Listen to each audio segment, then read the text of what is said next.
around show prep. So, so he had no idea. I just barely make it in. I'm sure you can tell, but we don't show.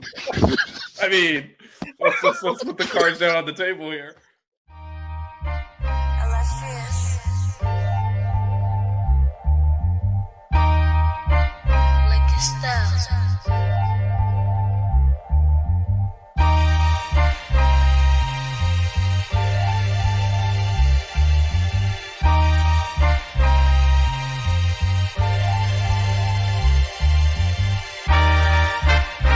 Miami Hurricanes, yeah. You know the name already. It's Mercy, ha ha. It's a 6-ring Kane show. Can't forget the name though. Got Jazz, Blue, Vision, DJ break the game code. Ain't no changing them, ain't no breaking them. Real Portland live from the Hard Rock Stadium. Ball 14 for the orange and green. We see the 6-ring champs. It's more than a dream. This is life on the field. Beyond 100 yards, a hurricane that's never still put a damage to your squad. The 6-ring Kane show. The 6-ring Kane show. The 6 Rings Kane show. You know.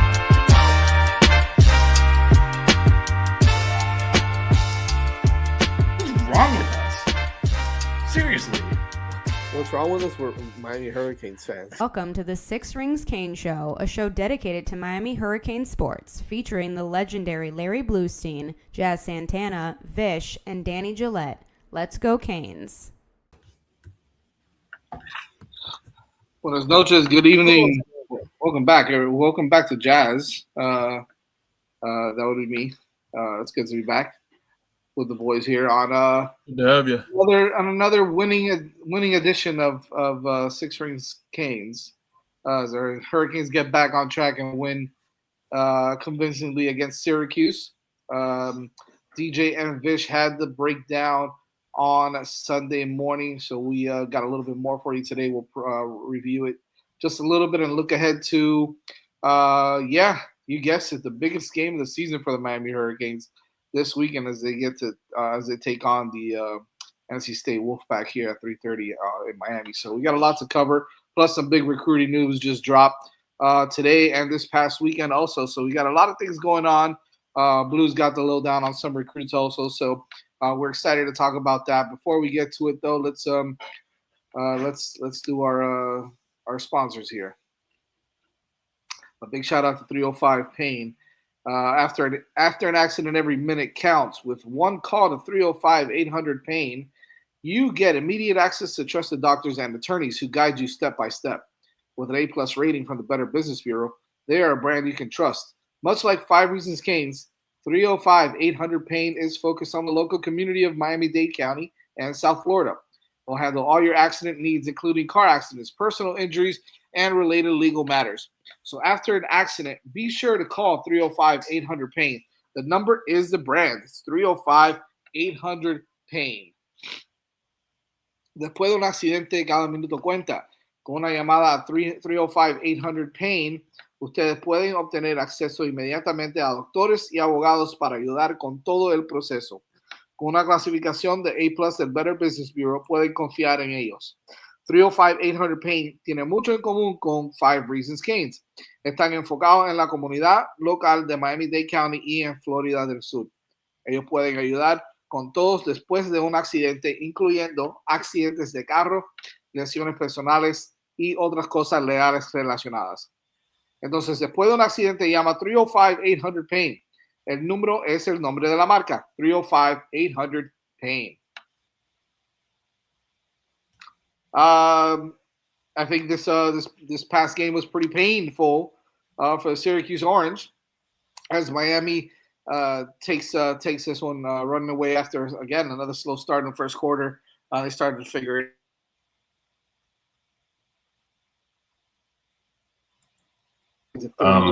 38-10. Did Jazz freeze for anyone else for like 5 seconds? Yeah, there? Jazz froze like 5 seconds, but he's back now. So. You're back now. Miami wins 38-10. Slow start for the Canes once again in that first quarter, and up until you can throw that out, and up until till the about midway through, maybe towards the end of the second quarter, Miami got on a little bit of a roll with the trick play touchdown and then a pick six. So I think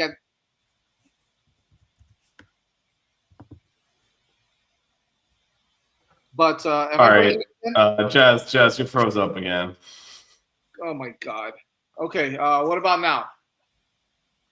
I mean, now you're fine, but it's intermittent. It appears. I think it's just my internet, but hopefully I don't go out again. Anyways, let's talk a little bit about it, Vish. If you want to, I mean, I know you and DJ had a little bit of a breakdown. Yeah, let's throw it over to Blue to get his kind of initial thoughts. Yeah, let's throw it over to you guys. Gabe Bowers on Sunday. Yeah, so go for it, Blue. Yeah, what are you thinking, Blue? You know, I mean, they came out of the funk and showed that Gerard Pringle's the most effective running back that they got. By far. It's not even going to be close because he gets outside and he's gone. Sorry to put the kibosh on you fans who think Mark Fletcher and all them are the answer, but wonders how you could run outside when you got somebody to run outside.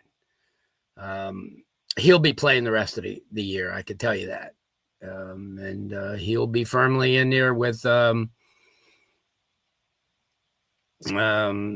Chris Wheatley-Humphrey for the future. I don't expect that Lyle's going to be a part of this group. It just doesn't show that he is that type of back. Marty Brown's Marty Brown. I liked all the little gimmicky things. I like the throwback passes. I like the offensive linemen scoring. We actually showed like they were having fun instead of going through the motions. Still a little bit afraid every time that that Carson Beck goes back to throw because I think, and they even asked him the same thing. Funny, they asked Tua the same thing yesterday. But he said the thing that he said in the post-game show is that the post-game interviews is that when you start thinking about what you're doing is when you make mistakes. Got to do it more instinctively. And, when you throw 9 interceptions, obviously every time you go back in the pocket and you hesitate, that happens. I just think that what I took out of the game is they've got themselves a back that can really add balance to the attack and move those linebackers back to where they should be playing and not be playing right behind the defensive lineman. And, that's what I took away. Defensively, Miami's as good as you get. And Messidor, like I said, from last year at this time, the biggest, I'll contend it. When he said he was coming back, that was the best news possible. Kid could play. I mean, when he's healthy, he's right there. He makes it possible for a lot of those guys to play. And that's it. I just Syracuse really wasn't good. Had the best punter in the country by far, not even close. That guy would be a top 3 round pick. Shit, the scout from the Rams was sitting right next to me. He said, "We'll take him now." That kid really kept Syracuse, in the game at all. Yeah, and DJ and I talked about that a lot yesterday. All the hidden yardage the Canes keep losing. They're kind of doing the opposite. Every punt goes in the end zone. But other than that, it is. I'm not gonna. Miami's what they are. They're that type of team that has an opportunity to win every game that they go out there and play. And I really do think that Gerard Pringle's everything that we thought he was, and he gets out. I'm telling you, he gets to that second level quick. And once he gets to that second level, he's going to be awfully tough to stop. And I mean, I watched that defense the last 5 weeks playing against Miami, and it was so different in the second half, different than anybody they played up against except for Notre Dame. Everybody they've played have had start every play 6 men in the box walking a 7th up.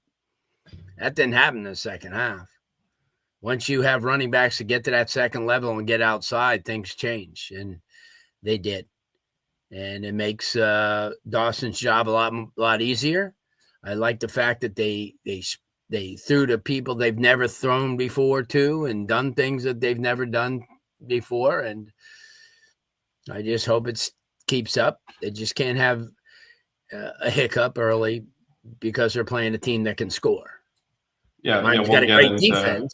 We'll get into NC State in a second, but they put up some impressive totals. Jazz, I want to come to you now. So, Blue mentioned the running back rotation. Also, if you want to talk about Carson Beck's performance, it was a little uneven, especially early. Then he seemed to settle in. But what are your overall thoughts there? Yeah, I think after, just from an overall perspective, I think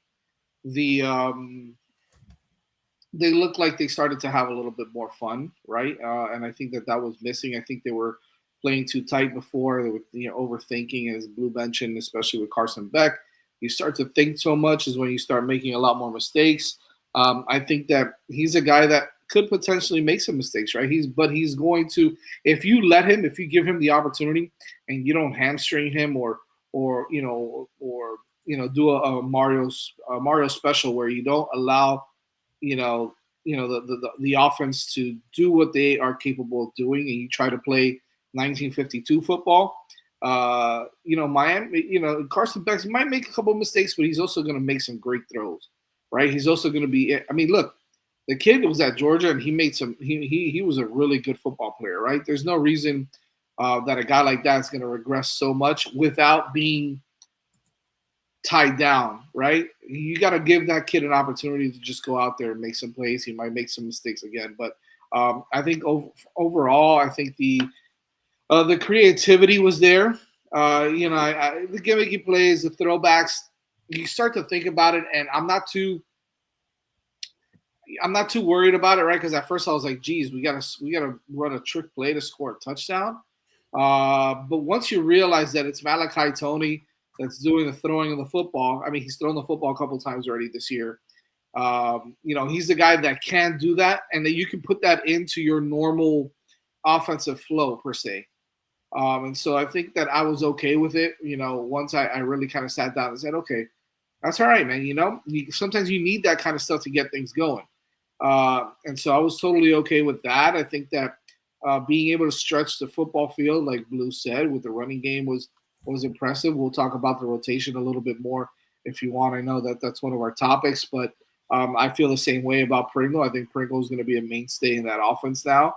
I think that Lyle has been given every opportunity, and I'm the first one to tell you I thought he was the best back on this team, and I just don't know, where he fits, as Blue said. So we'll talk about that a little bit more. But yeah, Pringle did a great job. Dalen Upshaw, we've been talking about it since the offseason. He had a great offseason. He had a great spring, a great fall, and that kid with the ball in his hands is electric. If you put a 1 and a 0 on his jersey instead of a 15, he kind of looks like Malachi Tony out there, right? They kind of look the same. So, explosive with the football in his hands. And you saw a lot of the freshmen get involved once again, with Josh Moore finally getting involved again, and some of the other guys. So it was fun to watch because they looked like they were having fun doing it as well. It seemed like once they figured it out, they absolutely dominated Syracuse. Syracuse had no chance at all. Not even from the trash talking on the sidelines from Fran Brown to the play on the field. So I think that it was fun to see. I think there's some guys that you're starting to see, especially Slug Bruce. Hey man, appreciate that, because I was going to get to that. There's some guys that just aren't. Whether they're just not built for this, whether they need a new place, or whether they need to figure it out, man. He's one of those guys, JoJo. I think a little bit disappointing in what we saw, but overall, I think it was a great outing by the Miami Hurricane offense, and of course, an absolutely great showing by the defense. So that defense is trying to figure it out. I think so. It's interesting, Blue. You called out Carson Beck's post game, talking about how if I overthink it, you hesitate, you don't play well. I don't think he has any confidence in JoJo Trader, because we saw him run the wrong route, pull out of multiple routes, until he finally dropped that pass on third down and got benched. And I don't think it was any coincidence when we started rotating in guys like Jazz called out, like Upshawn and Josh Moore, that all of a sudden Carson Beck was ripping the ball like a quarterback that had confidence as a receiver was going to be standing in the right place. And actually, I watched back, and DJ, I talked about this yesterday, but I watched back that interception that he threw that got called back on the holding. And the fact that they let JoJo Trader back on the field after that to drop the pass is ridiculous. Yeah. He got held. He did get held, which is why the call was right. But then instead of staying with the route, because when the defensive back held him, he kind of fell off him. He was open. He literally just starts walking towards the hash mark. He's not even running a route. So Carson Beck threw it to where he's supposed to be standing, which hit the DB in the chest. And there was no, obviously I can't What show about it on that 3rd and 2, Vish? The one on that in route that if he does this, he catches a ball. He just he didn't. There's two third downs that he screwed up. One is he pulled up on the first drive. He pulled up and didn't finish the route. So he could just run through with his arms out. And there was actually no one in front of him. Nobody. And then he dropped another one. But even on that interception, I got called back for a penalty. I mean, he literally just stopped playing and started walking towards the middle of the field. I don't know what he was doing. It's not like he's, I got hell, let me run to the middle of the field and try to find. He just stopped playing. It's bizarre. You have to watch it back if you haven't seen it. And I don't know. I don't know if the injuries have gotten to him or what's going on there, but he's not locked in at all. And then once we rotated him out and got some of those other guys in there, they were running the routes correctly. And then you saw Carson Beck doing exactly what he said in the postgame what Blue's talking about. He's overthinking it. He's going to throw interceptions because you're hesitating, you're double clutching. And then when he's not, he starts letting it rip, and that's how he throws that touchdown to Keelan Marion where he hits him in stride, where if you hesitate at all, it's probably a pick because the safety's trying to get over the top. But if you throw it correctly, it's a touchdown. And because he trusts him to be in the right place. So I think that CJ Daniels injury is really weighing heavy on this team because I don't think you actually see any of these guys playing if CJ Daniels is playing. And then he definitely trusted him. And I think part of what we're seeing is that injury and getting some new guys rotating in. And you mentioned several of them stepped up in this last game, but one of them that didn't was JoJo. I mean, Tony Johnson's injury is not great either because that one hurts too. Yep, him too. So I just it's weird though because after that great catch that he made, JoJo, for a touchdown, that 35-yarder a couple weeks back, it's like it just went downhill from there for some reason, and it's odd. It's super bizarre what's going on with him. And well, I think I'm not sure. I think he and Lofton are just in a funk. And I don't know how to snap them out of it. They've gotten plenty of opportunities on the field. They just haven't done anything. And, Lofton got benched too in this game when he made a holding penalty. And then we went 9 plays and 50 yards went 5 plays, 90 yards for a touchdown on that drive. Bad holding call too. That was so obvious. I was like, oh. Yeah, and that drive ended up being 90 yards on 5 plays. And both he and, I don't know what's going on with Jazz, but that ended up, he's back. Ended up, benching JoJo and Lofton, and then 5-play 90-yard touchdown drive. You got to be making plays on the field. I know, Blue, you've been talking about how they need to figure out how to get Lofton. He's too talented. They got to figure it out. I don't know if he fits on this team. I don't see a path forward there. They just can't do it. And he's not making plays. And when you start making penalties too on top of it, you just got to go to the bench. At least with JoJo, he did have a decent game against SMU last week. He did have that dropped touchdown that turned into a fluky interception, or that dropped pass that turned into a fluky interception, excuse me. But he did have production at least last week with Elijah. I'm just not seeing it. And maybe he'll turn around these last couple weeks, but I just am not seeing it. I think at some point you got to prioritize the guys that are making plays, and that's Pringle over Lyle, even though I'm sure Lyle looks great in practice. It's not translating in the field, and that's Bauman is actually really progressing over the course of the season, and I think he's got to get more touches. And then, like we said, Josh, CJ Daniels, hopefully we get him back soon, but it's, Josh Moore, Keelan Marion, those are the guys that are making plays for you. It's not JoJo, and it's not Lyle, and it's not Lofton. And, at some point that matters. And it's 9 games into the season. It's hard to explain because these are all, I think on net, you would say those are the most talented player at each of their respective positions, but it's just not happening. and other guys are making plays on the field. Lou, what are your thoughts on the overall the way that the wide receivers are kind of being used, and you can throw the tight ends in there as well? Well, they got, at least they're getting a lot of looks, like you said, with some of the guys being hurt. So a lot of these other guys are starting to emerge. And yeah, it's, I've given up on the tight ends. I don't talk about them anymore. So it's really, it's just because of the fact that I'm just always of the belief that if you use somebody a couple of times and then don't use them for a couple of games and then come back to them again, it's awfully tough for them to get in any flow. But, I watched the Iowa game and I'm thinking to myself, if you're a tight end, that's where you go. I mean, Jesus, I watched them the other day. They target those. You see, that may be the only team in America that targets their tight ends more than they do their wide receivers. They do. They really do. Yeah, I mean, it's. I've never, except the Rams yesterday. Jesus Christ, they used 4 tight end system twice. Imagine having 4 tight ends out there at one time. That's my dream right there. I know. I think DJ does imagine that frequently. That's that 13 package, man. I'll bet you those guys come running off that bench every time they mention that. But yeah. And then I did, because someone asked me to watch he said, anytime you see the Packers on, watch them, because that's really Miami's offense. Really, I mean, it's really Miami's offense. That's the type of offense that Miami runs. But if you notice, they're on now. I know their speed back. They get, and that's the thing. If you as soon as you could see Pringle, because first of all, he's not light in the ass, so he don't go down on that first hit. So that gives him the opportunity to break out, and he's very strong. And we saw that in the spring, and I saw that the last 3 years, especially last year. And I told you guys that kid, when watching him against Northern last year in the kickoff classic, I said, oh, man. Because not only is he a tough runner, and he will go tackle to tackle, even though he's smaller, but what he likes to do is he likes to get outside a little bit and run outside the guard. And once he gets outside the guard and they open up a hole for him, all they need to do with him, see, with the other backs, they're slower. They don't get to the holes as fast, but he gets right through it. And he's into that second level.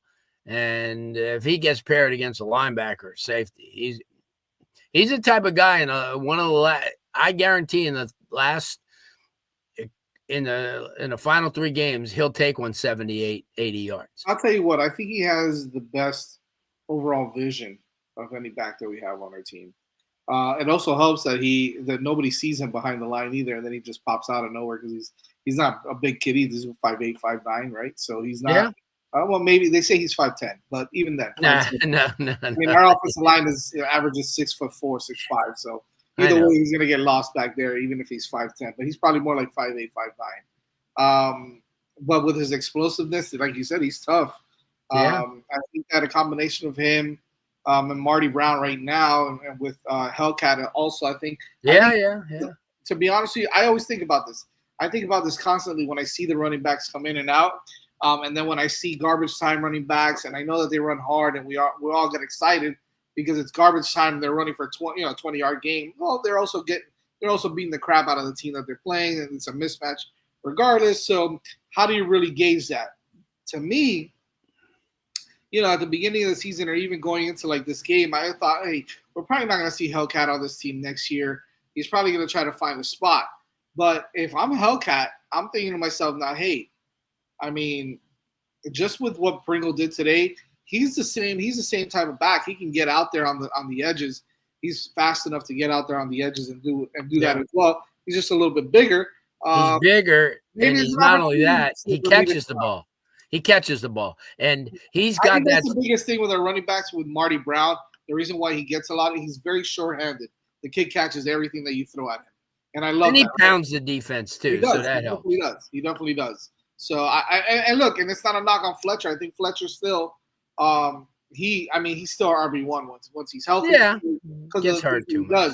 But these change of pace, like Pringle and Hellcat and even Marty Brown, what he's able to do, I think that next year you bring in, you got Pringle and Hellcat coming back, and then you bring in a guy like Mallory. That's going to be a nice little backfield also. So I wouldn't be too worried if I was Chris Humphrey Wheatley about sticking around. I think he's going to have an opportunity. Oh, he'll stay. He'll stay. Because he's going to be your top kick returner next year, and not only that, he's going to be used a lot like Lamar Miller was, because he could get out. I'm telling you, if he gets in that wheel route situation, and they're going to do it, he'll burn there because he's pretty fast, but he's bigger. If you look at, because after the game, or even before the game, when I was on the field, I was walking around. Because when you were saying about Pringle. He's really short. Yeah. In fact, I was there like early because I'm, one of the coaches at Syracuse, Caparelli, who used to coach down here. So I spent some time over there talking to him, and you know how Miami runs out and around in their shorts, and Coach Cap says, "Who's that little kid?" And I said, "I don't know," because it was from a distance. And I says, "Jesus, that's Pringle." He goes, "Oh my God." And then you look at him, he's really not that big, but I just think that everybody came away. Okay, first half, they were a little tight, and I'm sure they probably said, hey, listen, we're missing opportunities. We're overthinking things, but Mario did credit Syracuse's defensive, for being, he said, well, their offense, is sputters. Their defense has some playmakers. And, they have a couple of linebackers, that number 5 kid who was a freshman, the kid from Canada. They made some plays, and they, he said he gave them credit for kind of tightening up, but like you guys said, still, you get a team like Ohio State or Alabama or Indiana or whatever, they're not going to compromise against a team like that. They're just going to put the medal down and be up 30-0 at the half. Well, if we play one of those teams, it'll be in the playoffs. So that'll be a good problem to have. But probably in the second round too, because those teams are probably getting a bye. But I think one of the things with their running backs, regardless of like the style of run, this offense puts a lot on the running back to put your foot in the ground at the right time and hit the hole at the right time. That's why when Dawson's trying to run inside, outside. A lot of it's on the running back to make that decision, hit the hole at the right time. And I've been saying this for a few weeks now. These runs look a lot better when you're handing it to Damian Martinez than when you're handing it to Fletcher, and even more so when you're handing it to Brown or Lyle. Just they're not as decisive. Remember how it took? I remember back to the beginning of last year, it took a while for Martinez to kind of figure out the off. It's complicated. This offense is not an easy one on the quarterback or the running backs, because it puts a lot of decision making on them. It's not just follow the blocker. It's not, it is one where you could hit the A, B, or the C gap, and you got to kind of read the linebacker and be decisive and go. And I think that's why Pringle was successful. Is he was much more comfortable in it, more natural running. And I feel like Lyle is still just hesitating a little bit and just for whatever reason uncomfortable. And Brown he runs to contact. That's his style, and that doesn't necessarily, like Blue said, he wears the defense down. He's providing a service, but that's not really, that there's limits to what that provides you when you're kind of running into contact all the time. I have no idea who's starting this week. My guess is it'll probably be Marty Brown, because again, he does a lot of little things well too. He picks the blitz up really well. He's solid back there. And you kind of want that in your starter, but I'd be surprised if Pringle's not the first guy in after that. Based on also Dawson made some comments that kind of alluded to that. It's like, well, Jordan Love's a little slow coming back from his injury. He'll get there. He absolutely belongs in this running back room. Stuff like that. It's kind of like, all right, you can leave now. I think Pringle will get a healthy dose of carries. It'll be interesting to see when Fletcher comes back, if he comes back. Mario basically stays out again this week. And that injury didn't look great against SMU, so we'll see. But be interesting to see how they split the carries. What was it? I must have missed it, honestly. He got hurt on the last drive of regulation against SMU. It's actually one of the things that killed the drive. He got a first down and they rolled up on him, and he lived. They stopped the game because he was injured that bad, and then they helped him off the field. And gotcha. That's why Marty was in at the end of that game in regulation and in overtime instead of him. That was an injury substitution. So yeah, so it'll be interesting how they kind of use these backs. I do think Marty Brown definitely has a role though here. He's good. He's good in short yards. As Jazz say, catches the ball really well. And again, some of the stuff like Syracuse, as Blue talked about, was running all these exotic blitzes, and for them, couple of them got through. Like that was probably the most harassed we've seen Carson Beck this year early on. But also a lot of them, you'd see the running backs doing a great job picking them up. Yeah. So kudos to that. I will say, just to transition to defense, both of the defense played outstanding. They got run all over. Are you not concerned at all about one of the worst running teams in the country running for 165 yards on them? With both defensive tackles now injured, I mean, I'm a little nervous. I gotta say, I'm not too concerned. I think they'll make some adjustments. They make some adjustments towards the second half, so I think they'll be fine. I'm not going now. Ahmad Moten's injury is a big one. I think David Blake got hurt a little bit too, right towards the end of the game. Yeah, he got injured too. He didn't come back in. Moten's been out. Cristobal given up. Who's on the inside? Hopes he can play. Russell played a lot on the inside, and Justin Scott played a lot. He had a really good game, by the way. He had a really, really good game. Yeah, well, I mean, we say that, but then how did Syracuse run for all these yards? Sure. Yeah, they were shredding us right up the middle, and they didn't do that to anyone this year. Oh, they just I don't think it was as. To me, they have a good plan in place. They executed it properly, and I mean, like you said, it hasn't really happened to. They haven't really done it much all game, all year. But it happens every once in a while where SMU has a better running game, and they barely ran. They ran for 25 total yards, and all 25 yards of those were in overtime. So I think that it's going to happen every once in a while. A blind squirrel finds a nut, right? So type of thing. I think I'm not too concerned about it. I mean, to be fair, Jennings had his way, so SMU didn't really need to run all over us. Well, they tried to run. They did try to run. They did try. That's fair. They had a lot of carries. I mean, and they couldn't get through. Yeah, Jennings. When that happens, you're gonna throw the ball a lot more too. So yeah, I mean, he had a good game also. But so the reason I bring that up is I totally agree, Jazz, what you said. Like the SMU game, they held them to negative yards in regulation. In this game, obviously the defense has taken a lot of injuries, especially up the middle now. Both the starting defensive tackles missed most of that game because Blake got injured in the first half, and Moten's been out. Yeah. And one of the worst teams in the country running the ball ran for 161 yards, and that is not counting the 7 sacks. Shout out to the Canes for doing that, but those are negative rushing yards. That was 161 yards after you subtract all the sack yardage. That's a lot of yards to go to a team that before this game could not run the ball at all. They were 125th in the country in rush offense. So I am a little concerned now. This week we're playing, as Blue alluded to earlier, NC State has lit everyone up. That even they've lost like 53-47 and stuff. Like they're a tough team to defend. Their quarterback can actually complete a forward pass. So I'm a little like that wasn't. I'm not overall. The defense has been obviously way better than last year. That's not even a standard to hold anyone to. They've been very good. So I'm not like, oh my God, the sky is falling. But I also thought that was, especially against the run, one of their worst performances. It's just Syracuse is terrible. Yeah, we're gonna have to score.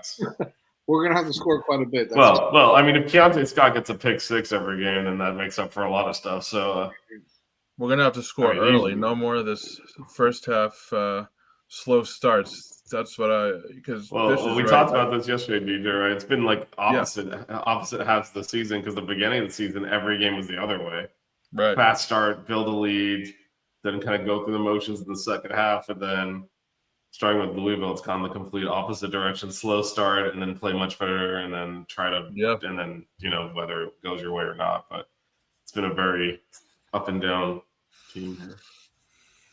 Because the criticism of the game is the exact opposite. Man, why don't they play 4 quarters to get to like the second half and the game's out of hand, but then they don't finish strong, and now it's like completely different. Yeah. It's kind of odd, honestly. Well, CJ Bailey coming back home to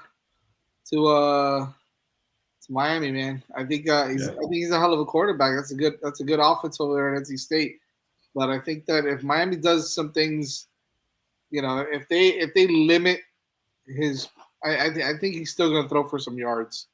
I still think he's going to be able to find some guys. But I think that Bailey's got some mobility. But if you shrink that pocket of his and you make him throw the ball before he wants to, I think he can make some mistakes also. And Miami does that really well with their front four, regardless of who they get out there. You saw a lot of once they started playing Armando Blunt last week, you also saw that their defensive line got more pressure, got more. I mean, he played 40 snaps, which is the most he's played all year, all season in the game. And I think you saw the difference in their front four and the pressure that they were giving, Ricky Collins or whoever else was in at quarterback.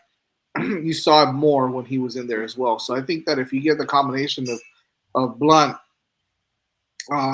you do like a Blunt, Bain, Mesidor, and Lightfoot, or you bring in another kid that played a lot, Herbert Scroggins, played a lot this past week. Booker Pickett had some time as well. So you get some of those young guys. Dalen Russell, you got to get him some more reps so he can start playing a little bit better on the inside because he's got some. He's that guy that'll make a play here and there because he's young.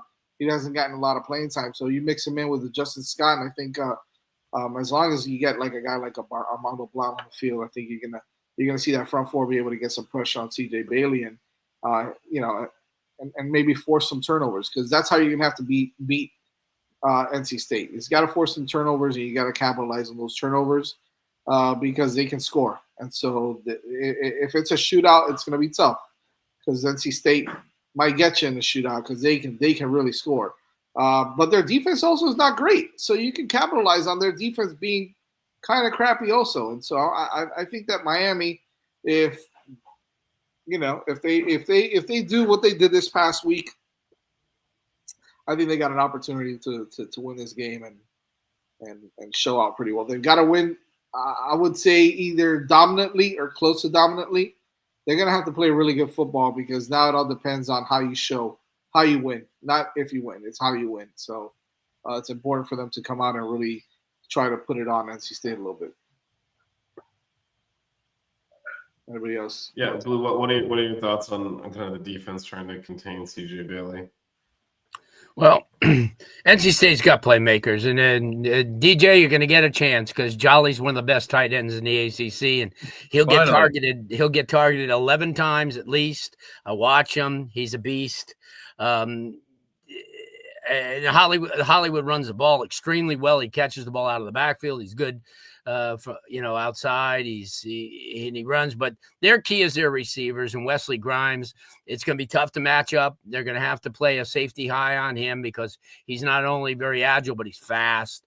Noah Rogers has been playing really well. The freshman Teddy Hoffman from right down here at Atlantic, who obviously Miami tried to get, after he committed to FAU, but he had made his mind up. He liked Miami at the beginning. And then the kid Jackson, the Keenan Jackson kid. And offensive line-wise, they're really, really good. They sustain blocks. They're going to be tough. And but like you said, their defense is really bad. One of the best, probably mid-level to the worst in the ACC. But at the same time, the whole deal about somebody like, CJ getting out of the pocket and having all those valves. And that's the one thing Miami's defense is going to have to be on their toes, and they're going to have to understand that their running backs and their tight end are as lethal as anybody else on that team. So that's what makes them good. And I've watched them 4 or 5 games. I went back and watched their film from 2 weeks ago, and I watched the kid Jolly, and he's a man-child. He's just tough to cover. He catches the ball, he blocks, and so offensively, it's a nightmare. But they're sitting there on their Wolfpack show tonight, saying the same thing about Miami's offense being able to score on them. So I think this is going to be a high-scoring affair. I believe it is. I just don't think Miami's shown a tendency. They've shown it in 5 games this year to get off to a slow start. That's and against crap teams like Syracuse and Stanford. That's what kind of worries you a little bit, because they're going to have to, and they're going to have the ball control. That's why you said Brown's going to have to keep the ball, and they're going to have to get some big plays. But yeah, it's going to be interesting. Yeah, Aiden Pouncey's a freak. Yeah, we're gonna talk recruiting towards the end. We can answer that question as part of it. The problem with the ball control, and Jazz mentioned, had some trick plays in this game to help get into the end zone a couple of times. This team has not finished drives well the last few weeks. At the beginning of the year, basically any time inside the 25-yard line, they just were able to run from there into the end zone on the ground and finish the drives. And that's what kind of dried up starting in Louisville. And definitely SMU several times inside the red zone without even scoring, because they went for it on fourth down, had the one drive where they made 4 penalties and had to punt. And so when you play that ball control, you absolutely have to finish the drives, because the last thing you want to do is go on a 6-minute drive, 7-minute drive, and either not score, kick a field goal. It's like we've been dominating this game for an eighth of it. That's half of a quarter, and it's 3 points. That's not maximizing your margin. So if they're going to continue to play that slow and try to control the tempo of the game that way, they've got to finish drives and put them in the end zone. Because when they don't do that, it's just running the clock out. It makes the games close. And because by definition, you've run a lot of the clock off, and you have not scored a lot of points in doing so. So they got to finish drives.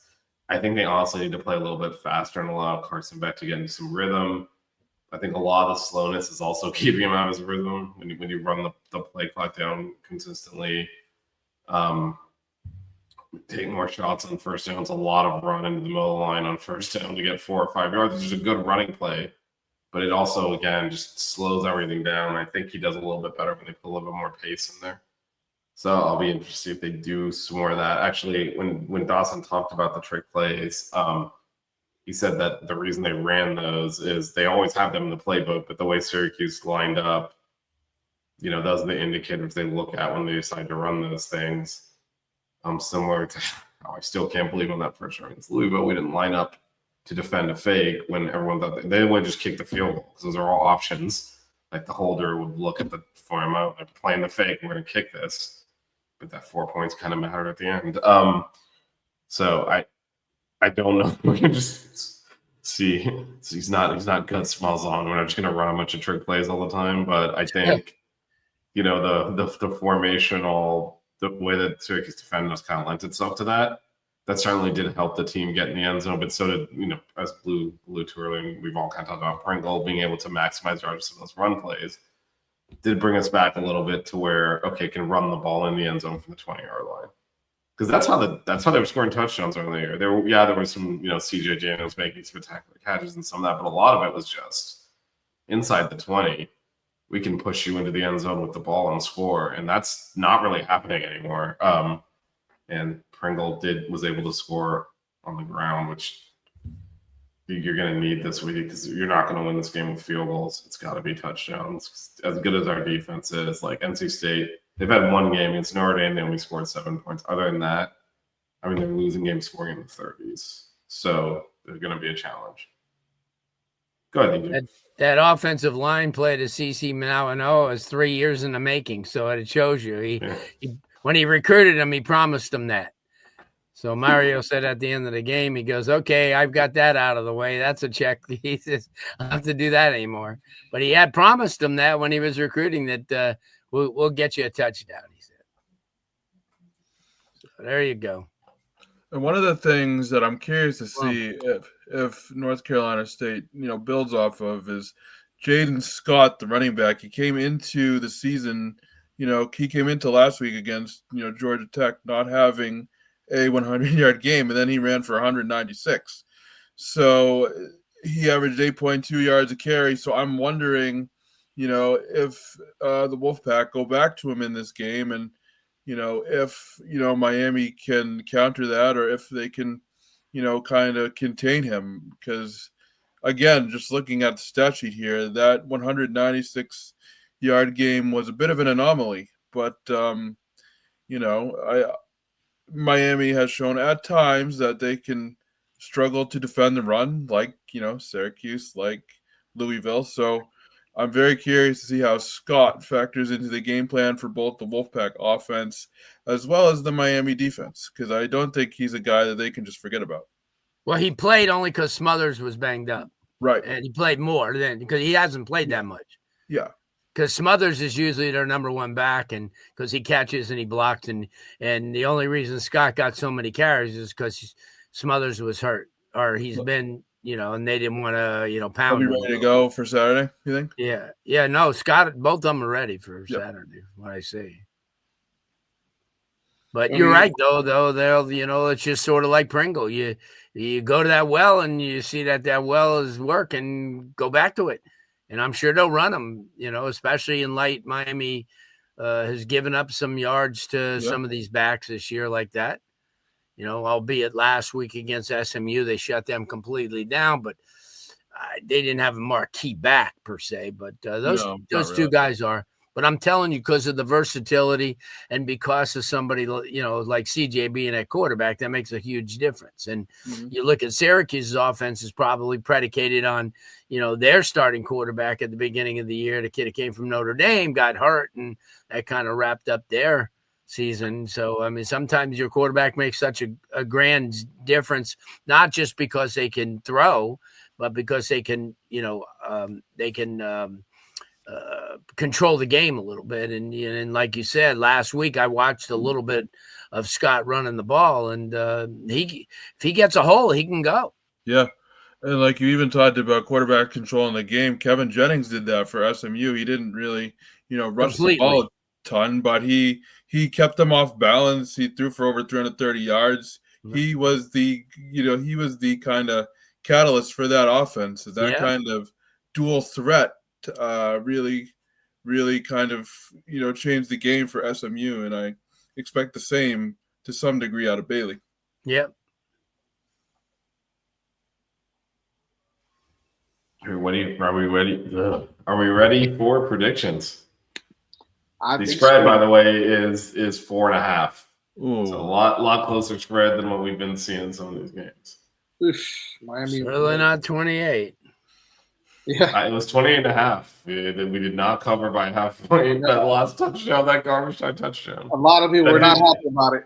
That garbage touchdown did two things. One, it meant we didn't cover the spread. Two, it means I nailed the prediction exactly because I picked 38-10. So shout out to me. Is that what you being picked? A genius. Yeah, 38-10. And when I do the write up on my other website and said it, I'd like to see Pringle get in the game because we need another running back.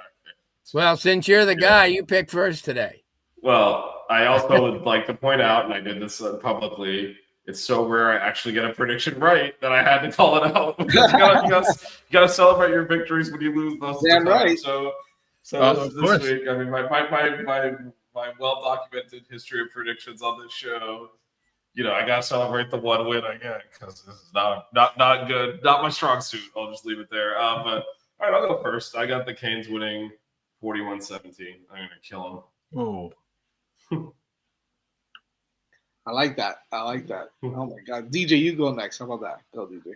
Okay, I got North Carolina State winning 38-34.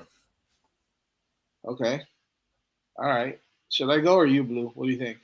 I got Miami winning 38-35. Okay. All right, and I've got Miami winning 33-28. So Vish has a lot of confidence in the Miami defense, is what? Well, rightfully so. They're really good. Good defense, man. Top 10, top 11 defense right now in the country? Yeah, top 10. Why not? No, I agree. And scoring defense are like in the top 6. But this is by far, I think, the most versatile offense they're going to face. Yeah. I'm hoping I'm wrong with my prediction. I really do. I don't take joy in predicting Miami to lose. So. Yeah. Well, just don't go outside. There's Hurricane fans in Chestnut Hill that are coming after your ass. There is a Miami chapter up here in Massachusetts. So if you go outside here, Blue, it feels like Chestnut Hill right now. Who brought this pole from? I know. That's right. I forgot you're down here now. That's right. It's so Yeah, cold I'll tell down you. here. I walked outside and I was like, oh man, All right, guys, let's pull down there. Let's pull down there. Tell me, Is it snowing? Is it snowing in Boston, DJ? No. It's like It's 40 snowing right in now. Atlanta today. Yeah, That's I know. There's No. I actually think it's skipped over DJ. There's an Arctic, what do they call it? Arctic. Oh no, it's whatever. coming next week. It is coming next week. Oh, okay, Can't wait. we got it for. I guess it's jet stream, whatever. Carry. We're getting in the 40s tomorrow, man. How do you like Oh, that, okay. DJ? We're going to be with the wind chill. We'll be in the 30, like high 30s tomorrow. Finally, after all you guys Back to dragging back 100 the by warm weather, Thursday. you'll finally get some. Of I know. my- By game, but don't worry, everyone. By game time on Saturday, you'll be 80 with the humidity of 1,000%. Like Yeah, usual. yeah. See, Well, we that's get the to go. difference about Florida. I always tell Yeah. my friends, I said, we're going down to 40 in the morning, but by noon, we'll be up at 90. So, I wish I could give you all the middle finger on the stream, but I don't want to get demonetized or flagged, so I'll keep it to myself. I will say, to bring back to football a little bit, Blue, I know you mentioned it's against Stanford, and I felt this too on Saturday, just sitting out. We're not even obviously really moving around, just sitting there. And you're looking at the Syracuse benches, like they're going to be dead at halftime. Like you can't play in this if you're not used to being outside. you're not of this. used to it. You're not And used to this it. week again, we got one more home game at NC State. That's why I know the North Dolphins Carolina's got a hold not. of the Bills, baby. Yeah, Let's go. Dolphins dominated the Bills, but it is like you can't describe just how sticky and just how debilitating that heat is if you're not used to it. Yep. I think that You worked see- against the Bills yesterday, Yeah. too. Yeah, that's what Jazz was saying. Yeah, no, and I do think for Saturday's game, we'll see if NC State's got 4 quarters in them in that. Yeah. Because it's another 3:30 kick, so it's a little bit earlier. If it was a night game, it's a little bit more palatable. But those afternoon kicks, it is rough. Hey, the Patriots did okay in it yesterday in Tampa Bay, so Yeah. So even Tampa is not Miami. no. Fair enough. It's not. Fair No. Scientifically, it's not. Actually, Miami's technically longitudinally part of the Caribbean. That's why it's so sticky. I'm don't get into Shut up. I'm just Talk focused to on you. football. I'm just focused on football. I'm the meat. Yeah, I'm telling you why the This is humidity great. is so much worse here than when you drive like 4 hours northwest here. It actually normalizes. Blue. Nothing like Miami. Talk to us, JJ. Well, I guess let's start with the question here, and then we can do the commits because there you go. CMB. Yeah. So Aiden Pouncey, and do you think they can't? You saw I him just Notre don't- Dame, or can we flip him? I don't think Miami's got a shot to flip him. He's been entrenched there. This kid probably is as good as any player in the state of Florida. He's played both ways this year for them, and he's had a massive year. He's a big-time kid. No, I don't think so. I'll tell you what, though, the kid Dunnigan is a beast, guys. Here's a kid, that's a cover corner type of kid. He's 6'2". He's about 180. Coming from Manhattan, Kansas, believe it or not, and really good. K-State, right? Father played. Huh? His old man played at K-State, didn't he? Yeah. And not just a really good player. I think that he's got an opportunity to be some really very special. He's going to come in here. He's going to compete. He's going to compete because he's very physical. And this is a really good class that Miami's got in the secondary. And, with Portis's son and a couple of those other kids that are going to come in. The kid that from Armwood, who's, I think, really, really good as well. So, no, he's really, really good. And who is the other guy you were asking me? No, and then we just got DeAnthony Lafayette, who flipped from LSU. Yeah. I almost showed up for the game the other day, and when I got there, everyone's telling me, "Oh, you can't mention that he's here," and I go, "Why? He already decommitted." Well, there was rumors that he took money already from the NIL from LSU, so, but he didn't. He's really good, Lake Nona kid, which is in the Orlando area. Very versatile, long arms. I remember seeing him. He's got really, really long arms. Miami's really targeted him for a long, long time. They like him a lot. He's going to be he's going to be another one of those guys like DJ's going to, I can't even think of his name. Who's the coach? I can't even think of his name. Jason Taylor. Okay. Jason Taylor is going to love a kid like this because he's got long arms, good sized kid. Yeah, no, two good gets. And certainly I ran into, had a nice little conversation with the kid Spatford Van Spafford. His Okay. mom's very. If she's listening, very pretty lady. And yeah, we were talking on the sideline. Very nice. They are so into being here, and I mean, they're all the way out Mission Viejo, California, so that's a long way away. Oh wow. But yeah, no, she said, you know what? She says, great. We love it here. I woke up this morning, my hair was all frizzy, and yeah, very nice people. And she was just, couldn't be. And I told them we can't wait to get you down here because you're going to be a plug and play kid, especially with that speed that he's got. And not real nice guy. I saw a couple of the other kids that were on. I saw Lafayette. I saw a few of the other recruits. But that's the one thing, and I have to say it, Miami's maximized their time at home this year with the 8 home games with recruits. I mean, even in the Bethune game, or even in lesser games like USF, they always got kids. And even that Louisville game on a Friday night, they got kids. And Saturday, where the crowd wasn't the biggest, I make the PA announcer upstairs laugh all the time. I say, so we getting the 66,000 announced today again? And he laughs. And because they sell all the tickets. It's just not everybody uses them. They should just, I just made a suggestion. 60,000, there was definitely not 60,000 people. No, shoot. But the thing I was saying, why don't they just fill it with the kids? Why don't they get the youth kids and give them, free admission and stuff? Because the kids are going to eat, I mean, so they're going to spend some money eating. Yeah. And those seats just sit there, and the kids. Yeah, it's hard to do that though, because what they announced is what they sold. People just no-show the game. So I know, but that's what I'm saying. It's hard to do. It's hard to do that though, because those tickets are sold. But they should. If I buy a ticket and decide to show up, how's the school going to show up? Get out of my seat. What are you doing? No, but 43,000 people just don't decide to not show up. I'm just saying what they announced, because people buy season tickets, especially this year where the Florida and Notre Dame games are so expensive. You buy season tickets, it's cheaper, and now they're just I hear you. But I think in games like that, like I was suggesting, that you make an announcement to your season ticket holders, if you're not coming, would you like, as a write-off to donate it to the kids? That's a really good idea.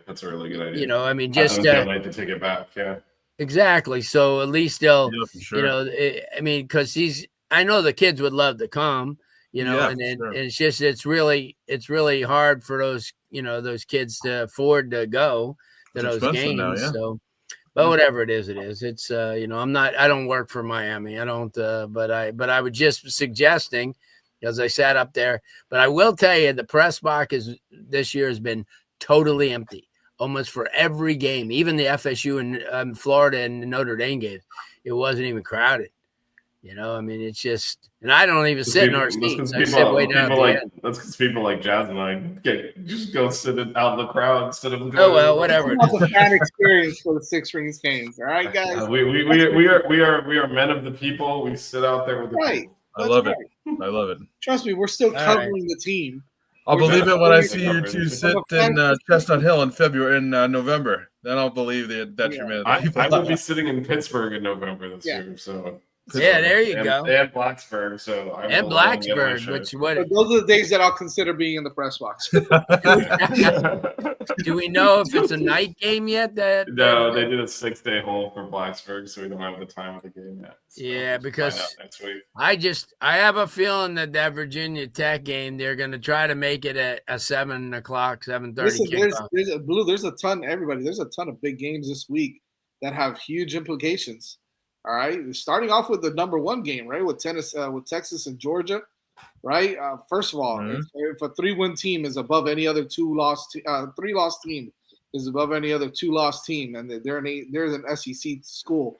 Watch Oklahoma, brother. Watch Oklahoma. Well, Oklahoma, Alabama. That's another big game, right? They beat them by 31 last year in Norman. So got to be rooting for Alabama there, which is crazy, right? What's the other one? Notre Dame and Pittsburgh, right? Pittsburgh, right? Got to be big Pittsburgh fans there. So that one, who knows? It's tricky. Yeah, you're right. It's tricky. Pittsburgh got a week off. It's tricky, but the Notre Dame one is complicated. leaning towards Pitt because you got. I mean, come on. Because you play them so you can beat them. Yeah, already they're beat playing Notre Notre Dame. Dame, so When he Clemson beat Louisville, right? That's a huge one. Virginia and Duke. Clemson can I do mean, it. that's all Clemson right. can do that. Yeah, Virginia Duke is another. Yeah. Don't know exactly what's going to be beneficial. Depends on other results. Well, is Chandler Morris playing? If Chandler We'll Morris become isn't playing- USC fans the next 2 weeks. Iowa and Oregon. Watch out. Well, if USC, Then Chandler USC will Morris, jump us, and then we're not going to be USC fans. if Chandler Morris isn't playing for UVA, then you've got a good chance that Duke is going to give them. Yeah, but Duke's also ahead of us in the ACC, so it's not. It's yeah, not yeah. They haven't lost. They are actually have a better record than Miami in the ACC. Well, I'm actually. You know what? To be honest, I'm I'm not even thinking about the ACC. I'm thinking more about playoffs. And that's why some of these other games are a bit bigger. At the end of the day, we still got to win. We got to win. Well, still, the only surefire way is still the conference, and it's a long shot, but it's not dead. Yeah. The UVA and Louisville losing last weekend left the door open. Right. Need more upsets. You need Cal and Wake Forest need to keep winning other games. Yep. Wake Forest defense is good. Yeah, we mentioned Pitt. They play Georgia Tech next week. That's a good. Do us a solid by winning that game. So there's still some stuff in play there, but yeah. So great shout out to Martin. Shout out to Martin all the way from Africa, Botswana. baby. From Botswana. He was with us yesterday as well. Kane Lake is always with us, and my guy Rock and Rant, who we met at I love Rock and Rant. He's a cool dude. Yeah. He's actually had me in his show too as well. Yeah, we are. Well, it's not the off season yet. We got 3 games left to play, but yeah, the one I'm not sure. I don't know if Pitt Notre Dame winning that's better for us because that it does Pitt winning knocks Notre Dame down, but also takes away our best win. So a lot of things need to happen. We just need to keep winning and winning big and let some of the stuff just fall. Yeah, we do. But you definitely, from an ACC perspective, you definitely the one that's black and white, cut and dry. You want Clemson to beat. Get to the game, yeah. Get to the game. Yeah. Oh, you want Clemson to beat Louisville. The other ones, like depending on what happens later, we don't know if it would be better for Duke or Virginia to win. Right. But we for sure know. Miami's just got to win if they. Yeah, that's it. Yeah, that too. Yes, small manner of having to win these last 3 games, but yeah, there's a couple of between as Josh called between Virginia, Duke, Notre Dame, Pitt, and Clemson, Louisville. There's 3 kind of big games with implications for our resume. Shout out to Kane's Hoops with a big 41-point victory today. I don't know big, but it was a big as in 41 points. They got some good ballers on that team. Some young guys. Yeah, we did buckets from the team store yesterday. You should find that on this feed. Wow, look at you! All right, Blue, you got something for us here? Yeah, we do. We're talking about Pittsburgh. Let's take you back to 1986 when Miami went to Pitt. Now I was at that game. Miami won the ball game 37-10. Vinny Testaverde threw for 291 yards, 4 touchdowns. Craig Hayward, Ironhead Hayward, the father, he ran for 240 yards, but it wasn't enough. This is that 86 year where Miami had everybody. I mean, it was, Testaverde and Bratton, and they had, and Pitt had a fairly decent team, not a great team. I think they were probably 4-8, 4-7 on the year or something like that. But yeah, it's a good trip. My first trip was to University of Pittsburgh, 1986. I've been back since. It's giving you guys all these road. John Kangemi, who does the Miami Dolphin post-game or pre-game show or whatever it is. He plays for Pitt. No kidding. Got hurt, and then he had to be replaced. But, that was Iron Hayward. Yep, Craig Hayward, and he showed us around Pitt back then. Yep, a good night. Yeah, he was a big man, Craig Hayward, I'll tell you what. And then his son, obviously playing in the NFL now. I met him up at Peachtree Ridge, Georgia, where he went to school. But had a nice time. And Pittsburgh, probably one of the great sports cities, especially what they did, their baseball, their football field. are right there on the, right on the river, and across the river they have 1,000 bars, and you just park your car and you have a great time. And that's the difference. Miami doesn't have that. Miami doesn't have that. Not at the stadium, but just about everywhere. No, they have it, but I'm saying, but at the state, in walking distance of their, now Miami Arena does, or I mean, not the arena down in the Saya Center. Now they have the Bayside and all that, but yeah, it's. I don't know. I think Ross or someone has to do something with all that empty field there across the street from the stadium and behind it. Oh yeah, he'll build in there like another tennis center or something like that. Like a whole like I agree. Shopping bars and everything, and just that would be dangerous. Yeah, no one's hanging out in Miami Gardens. Nobody is hanging out in Miami Gardens at all. But they can build whatever the hell they want there. People get the hell out of there when that game ends. So. But yeah, Pitt was I got a chance to go to Heinz Field and all that, and it was nice. And it's like I said, it's one of the great sports cities as far as that's concerned. And it's sort of like being like Boston, right, DJ? It's not like Boston. Kinda, yeah, a little bit, yeah. But they just don't have the championships. Although Foxborough's like in another country, so I mean, I don't know. People always say the Patriots are in Boston or Foxborough's in Boston. It's not even close. So I don't know. It was like closer to Rhode Island. Yeah, right. We play in South Beach, right by South Beach. Everybody says that. If we did, that's where they should have built all the arenas and in South Beach. I blame LeBron for that. He said but that was it. It was LeBron's fault. Ever since then. Anyways, let's get out of here. Yeah, that was it. We'll be back next week. Get out with the W. Yeah. Previewing the Virginia Tech game. Let's go. After a Miami win. Wait, but you just. What I predict and what I want to happen, and what I want to happen are two different things. You know that. DJ, did you predict this L in the beginning of the season? I believe so. Yes. Did you? Okay. If you did, then I'll let you stick to your prediction. If not, you gotta go to whatever I want. There's nothing you can do about it unless you fly up here to Boston and make up for the time you missed in August. You got to do what I did. Stop on the way to Pitt. Yeah. Hey, you know what? It might work in our favor, anyways. That's fine. Keep it the way it is. Okay. Oh man. All right, fellas. Thanks a lot. Appreciate the time. Make sure you follow us at 6 Reasons Canes on X. Subscribe to the 5 Reasons Canes podcast on Apple Podcasts, Spotify, wherever it is that you get your podcast. Yeah, we're only a couple of weeks away from Thanksgiving. The holidays are fast approaching. Early signing day. And it's getting there. We're getting close. So, make sure you keep loving on those loved ones, and we'll be here to talk Canes sports for the next couple of weeks, hopefully until January or February, as the Canes continue their run into the playoffs. Fingers crossed. We also got baseball coming up soon. We got buckets that is rocking and rolling right now. Got a lot of things going on in Canes sports, so make sure you keep it locked to 5 Reasons Canes and our network here, as we will continue to provide excellent coverage on Miami Hurricane sports. So we will see you guys hopefully at Hard Rock on Saturday at 3:30 as they face NC State, and if not, we'll see you right here on the show. Talk to you guys later. Go Canes. Go Canes. The 6 Rig Kane Show. Yeah. The 6 Rig Kane Show. Yeah. The 6 Rings Kane Show. You know.